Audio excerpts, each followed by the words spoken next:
यह व्याप्तं सर्वमिदं जगत् स्थावर जंगमं तामधेनु शिरसा वंदे भूत भवस्य मातरम। गो की उपासना, गो के प्रति श्रद्धा, ये सारे ऐसे पवित्र साधन है कि धीरे धीरे धीरे हमें सत्य की ओर ले जाते हैं। गाय स्वयं सतोगुण की खान है। उनके आसपास रहने वाले प्राणियों में गाय के शरीर से निकल निकल के सत्व प्रवेश करता है।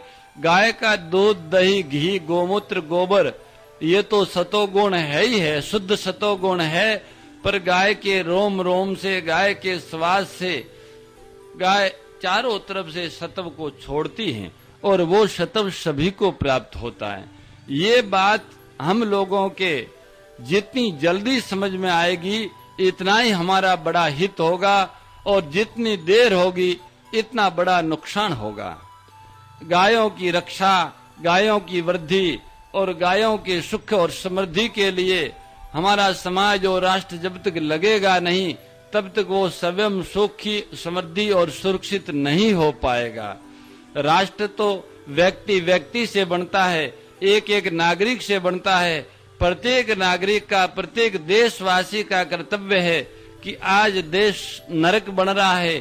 देश की मर्यादा, देश की गरिमा और देश के गौरवपूर्ण इतिहास से विपरीत देशवासियों के वर्ताव और आचरण से ये सारा मलेच्छ वातावरण यहाँ स्थापित हो रहा है। भारत भूमि पर जहाँ कभी ऋषि रहते थे, 88,000 ऋषि प्रतिवर्ष बैठकर एक स्थान पर सारे देश और दुनिया के कल्याण के लिए योजनाएं बनाते थे।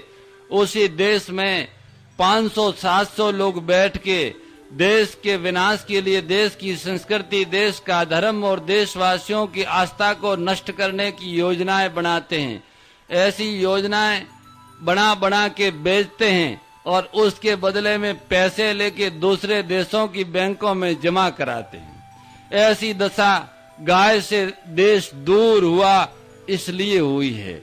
अगर देशवासियों के घर में, प्रत्येक देशवासी के घर में गाय हो और प्रत्येक देशवासी गाय का दूध पिए तो देश की स्थिति जो अतीत में थी उससे भी समृद्ध हो सकती है।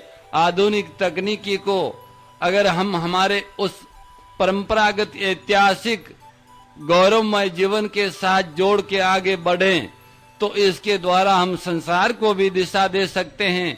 पर जब खुद अंधेरे में है, खुद को भी कोई मार्ग नहीं मिल रहा है, खुद के अगुवाई अंधेरे में पड़े हैं, तो कैसे भाई दूसरों को दिशा देंगे। कहने को तो भारत जगत का गुरु है पर इस समय जगत का गुलाम बनता जा रहा है।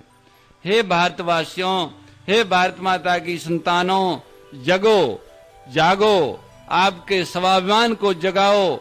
आपके अंदर सुसुप्त जो छुपे हुए संस्कार है आपके पूर्वजों के, उसको जागृत करो।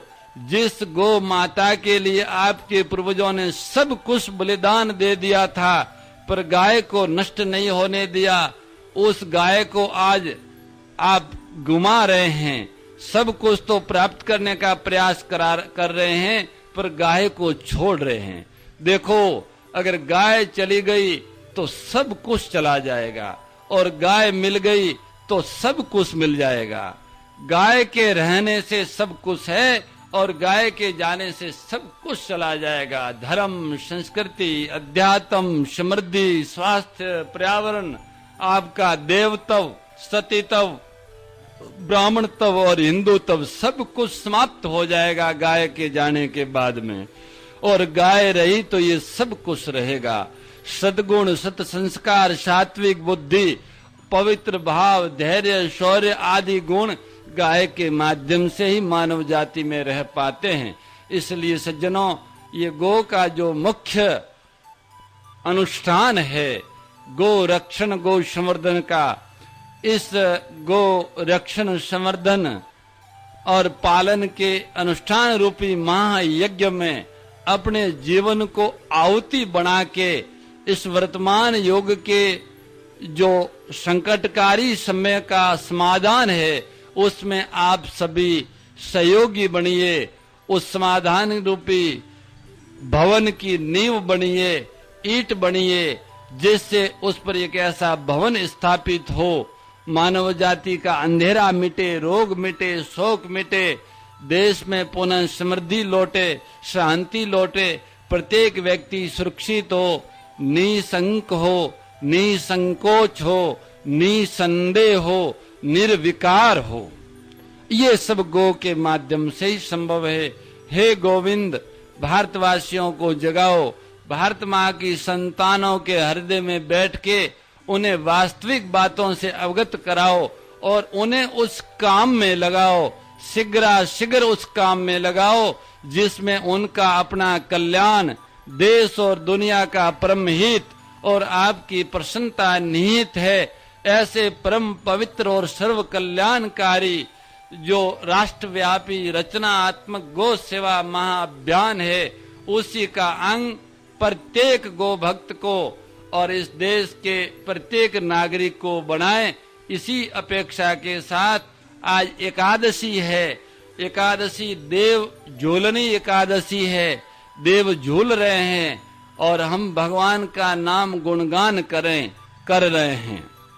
थोड़ा देवताओं को जिलाते हैं, भगवान के नाम का झूला डालते। मोर मुकुट बंशी वाले की जय, गौ माता की जय। नारायण नारायण नारायण, जय गौ माता, जय गोपाल।